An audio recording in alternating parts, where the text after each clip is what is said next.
তোমার বাবার সামনে যদি কাপড় ঝাড়ো, কাপড়ে ধুলাবাড়ি লাগছে, এটাকে ঝাড়ো, তোমার বাবার সামনে বসা আছে, তাহলে তুমি বেয়াদব সন্তান, কুলাঙ্গার সন্তান। তুমি তোমার বাবার হক আদায় করো নাই, বেয়াদবি করেছো, নষ্ট করেছো, তার সামনে শুধু কাপড়টা ঝাড়া দিয়েছো।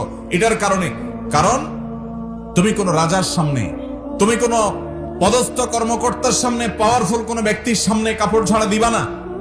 তোমার বিবেকে বাঁধবে, দুনিয়ার যত বড় নেতা, যত বড় ব্যক্তি হোক, যত বড় আলেম হোক, যত বড় হুজুর হোক, যত বড় শেখ হোক, যত বড় আল্লাহর নেককার বান্দা হোক, যত বড় ইমাম খতিব হোক, হারামের ইমাম হোক, তোমার কাছে তোমার মা বাবার চাইতে বেশি শ্রদ্ধা পাওয়ার উপযুক্ত আল্লাহর জমিনে আর কেউ নাই।